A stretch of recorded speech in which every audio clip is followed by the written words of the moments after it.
O Senhor esteja convosco. Proclamação do Evangelho de Jesus Cristo segundo Lucas.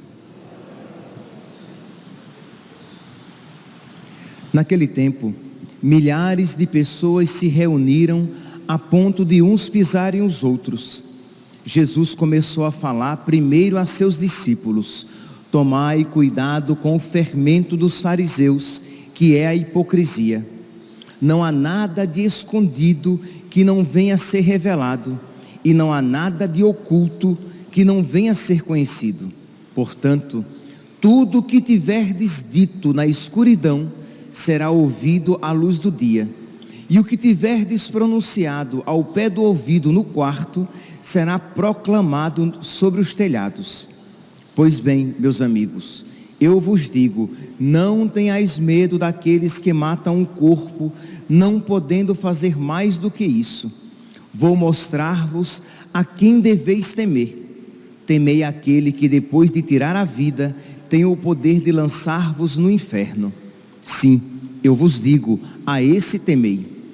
Não se vendem 5 pardais por uma pequena quantia? No entanto, nenhum deles é esquecido por Deus. Até mesmo os cabelos da vossa cabeça estão todos contados. Não tenhais medo, vós valeis mais do que muitos pardais. Palavra da salvação.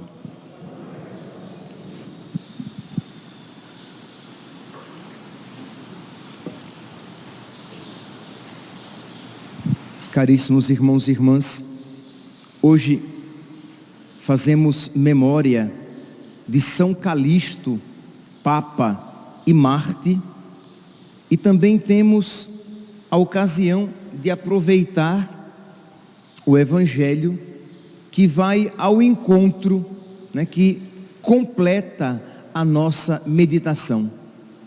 São Calixto, ele era filho de escravos, não era cristão, era filho de escravos, que se tornou comerciante.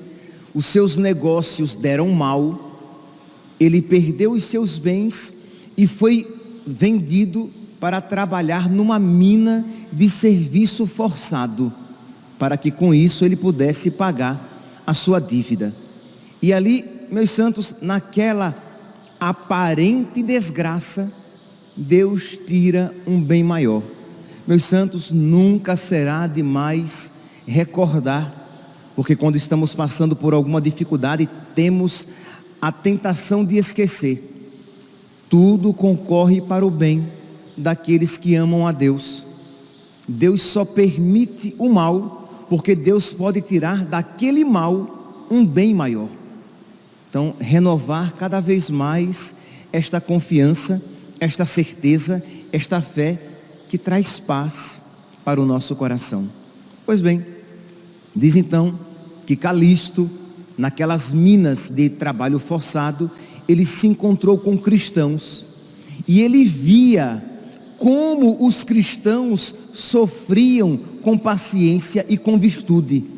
Por quê? Porque aqueles cristãos acreditavam que tudo concorre para o bem dos que amam a Deus.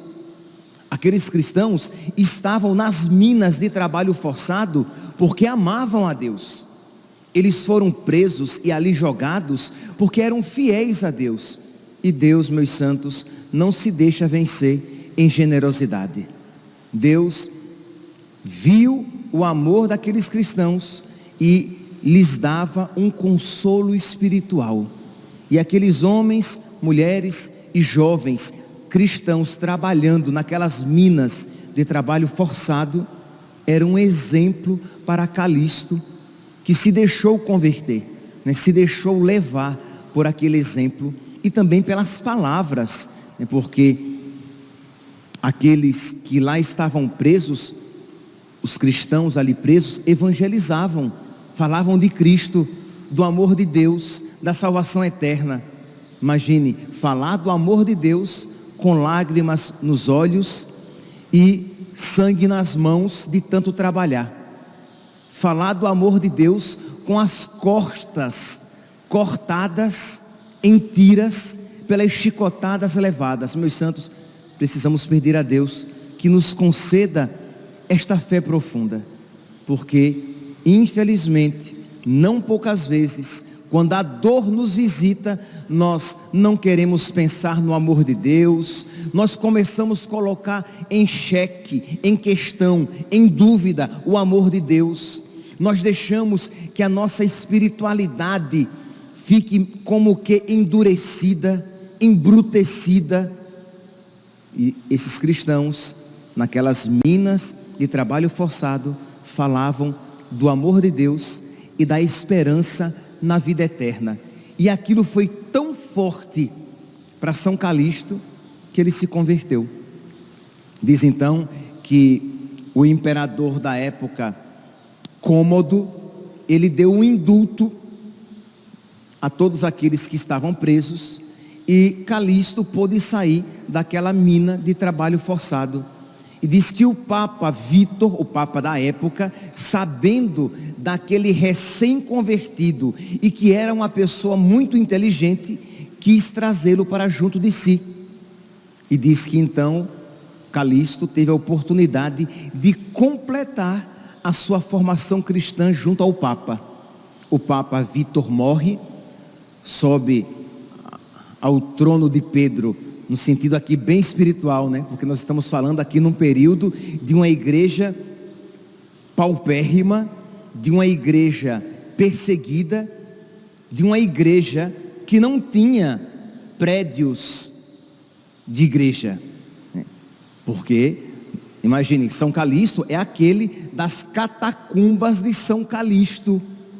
Sabe quando se fala que os cristãos celebravam nas catacumbas de São Calixto? Pois bem, é este Calixto aqui a que nós estamos nos referindo. Estamos nesse período em que os cristãos, eles celebravam às escondidas. E como não era uma religião oficial, eles também não tinham um cemitério oficial. Então eram, geralmente, uma pessoa adquiria um terreno para cemitério, um cristão, e ali os mortos cristãos eram sepultados.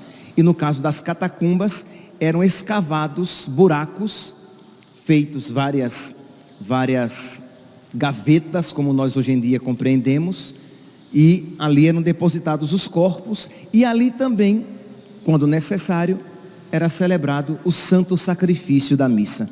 Pois bem, diz então que o Papa Zeferino, quando o Papa Vítor morreu, porque estamos num período de perseguição, padre, bispo e papa morrendo frequentemente era algo muito comum.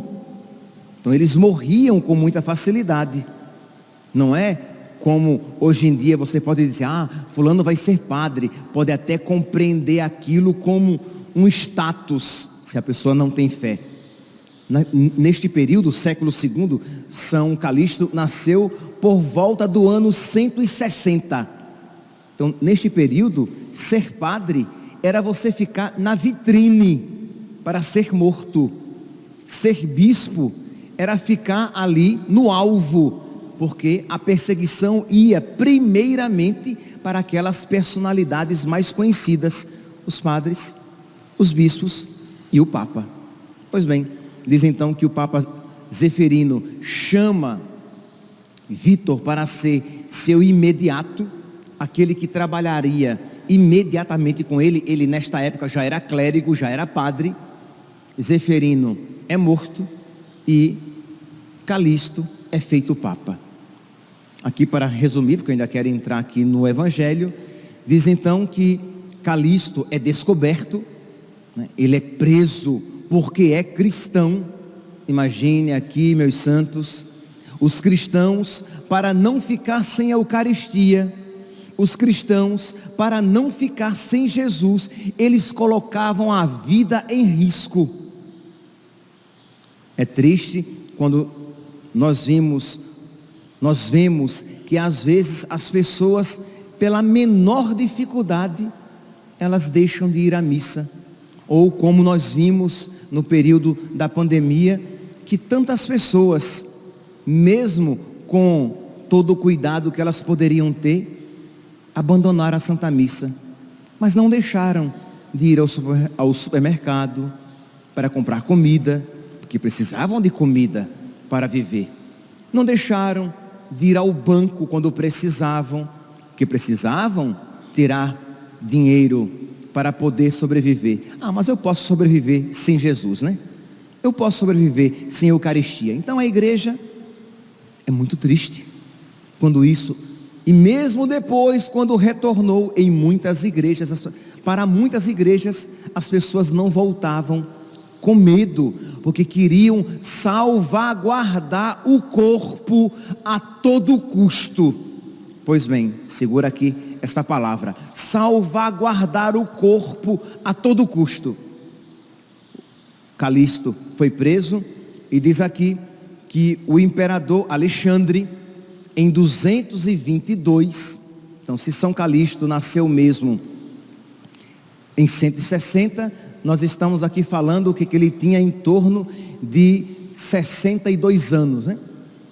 No ano de 222, o imperador Alexandre mandou, diz aqui, ordenou que todos os batizados fossem decapitados, aqueles que estavam com Calixto naquele momento, e que Calixto ficasse 5 dias sem comer e nem beber, e que fosse flagelado, isto é, que ele tivesse uma morte dolorosa. Então a cada dia ele era flagelado, sem comer e sem beber. Nós podemos aqui imaginar o sofrimento, a dor física desse homem, mas profundamente alimentado por Cristo, profundamente sustentado por Cristo. Aqui nos lembra São Paulo, né? Somos em tudo atribulados, mas não desamparados. Estamos perplexos, estamos prostrados, mas não desesperados, não desanimados. Meus irmãos, esta graça não é apenas para os cristãos santos ou os cristãos de antigamente, mas é para todos nós. Deus quer ser nosso amigo e nos sustentar desde dentro em todas as circunstâncias, ser o nosso sustentáculo, ser a nossa torre, ser a nossa rocha. Mas para isso nós precisamos procurar ter amizade com o nosso Senhor, e o caminho privilegiado da amizade com o nosso Senhor é a oração. Porque se você tem oração constante, a palavra de Deus proclamada e pregada surte efeito, porque o seu coração estará aberto para receber esta palavra. Se você tem oração cotidiana, frequente, o sacramento recebido será eficazmente recebido. Haverá comunhão, não apenas uma recepção do sacramento, mas uma comunhão de Deus conosco. Uma simples súplica feita com a boca terá correspondência no coração, porque aquela pessoa, ela tem de verdade amizade com Deus. Então vamos lá, meus santos, vamos, nem que seja engateando, mas retomar, se você abandonou, ou perseverar, se você continua tendo vida de oração. Esta realidade sem a qual, não é que nós não iremos suportar as provações, nós não seremos sequer cristãos de fato, numa vida normal, comum, sem grandes adversidades. Pois bem, diz então que depois de 5 dias sendo surrado, com fome e sede, diz que o imperador vai visitá-lo e ele está sereno, sofrido, cansado, abatido, talvez até choroso, mas sereno, porque sabia que uma grande recompensa para ele era reservada, e porque sabia que quando sofremos por causa de Cristo, unidos a Cristo nós estamos, isto é, nós estamos configurados a Cristo, de modo que Calixto poderia dizer: não sou eu que sofro, mas é Cristo que sofre em mim. Como quando São Paulo disse: não sou eu que vivo, mas é Cristo que vive em mim. Diz então que o imperador, vendo sereno, foi tomado de uma ira, mandou que lhe atassem uma pedra ao pescoço e lhe jogassem num poço para que ele morresse afogado. Diz que o padre Astério retirou o corpo do poço e o sepultou em um cemitério. De maneira resumida, esta é a história do Papa Mártir que nós hoje estamos celebrando. Mas eu disse que eu iria fazer uma relação com o evangelho de hoje, e rapidamente farei. Diz aqui, versículo 4, Lucas capítulo 12, versículo 4, Jesus começa a dizer: pois bem, meus amigos, eu vos digo, não tenhais medo daqueles que matam o corpo, não podendo fazer mais do que isso. Vocês lembram no evangelho de ontem que diz que os fariseus e os doutores da lei começavam então a criar ódio de Jesus e queriam pegá-lo por alguma palavra? Vocês lembram? Eu até enfatizei isso na homilia de ontem. Quando Jesus saiu daí, os mestres da lei e os fariseus começaram a tratá-lo mal e a provocá-lo sobre muitos pontos. Armavam ciladas para pegá-lo de surpresa por qualquer palavra que saísse de sua boca. Ora, os apóstolos, os amigos de nosso Senhor, começaram a ver que o caldo tinha engrossado. Começaram a ver que a perseguição tinha se tornado mais evidente e acirrada. E começaram a perceber que aquilo acabaria dando mal para eles também. Que eles também teriam problemas por causa daquilo. Então Jesus diz: não tenhais medo de quem pode matar o corpo, mas não pode fazer nada mais do que isso. Imagine, meus santos, se os cristãos pensassem assim: eu não vou não ficar naquela época de São Calixto, caminhando com Calixto, ou indo participar de celebrações com ele, porque vou acabar morrendo.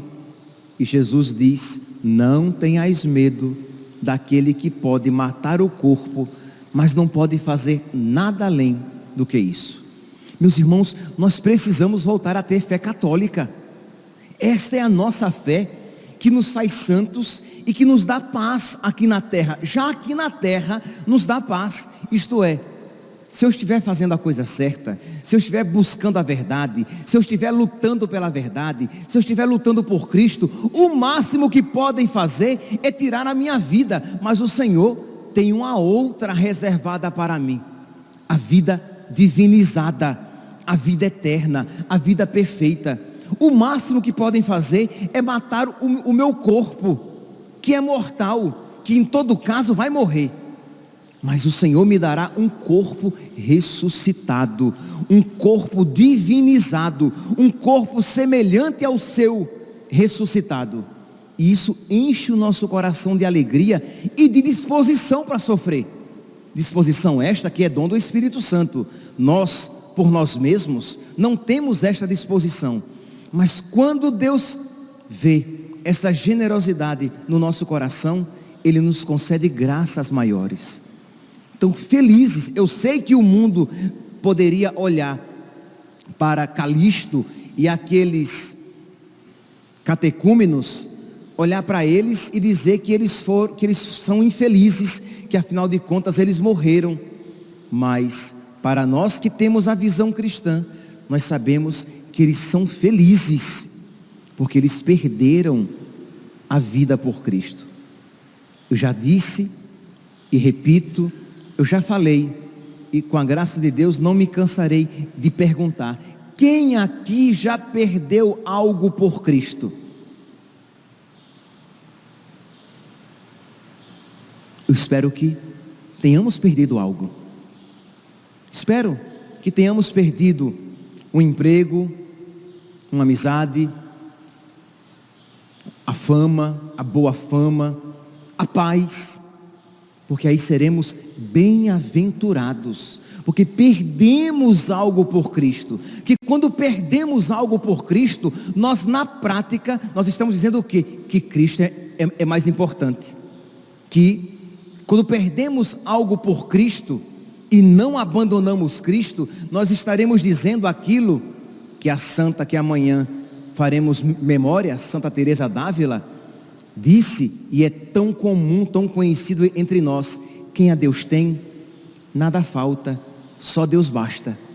Então eu tenho Deus, Ele é a minha maior riqueza. Então, meus santos, seria muito triste se vocês dissessem: não, padre, eu nunca perdi nada por Cristo, mas eu já perdi Cristo por nada. Isto é, por coisas que não tinham valor, e eu perdi Cristo na minha vida. Entende, meus santos? Pedir a Deus esta têmpera dos mártires, esta fé dos mártires, essa generosidade dos mártires, e saber que Deus não se deixa vencer em generosidade, e se matarem os nossos corpos, saibamos que não poderão fazer nada além do que isso. Vou mostrar-vos, continua Jesus dizendo, a quem deveis temer. Temei aquele que depois de tirar a vida, tem o poder de lançar-vos no inferno.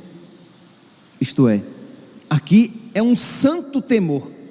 Em hebraico, a palavra temor e temor de Deus e piedade é a mesma.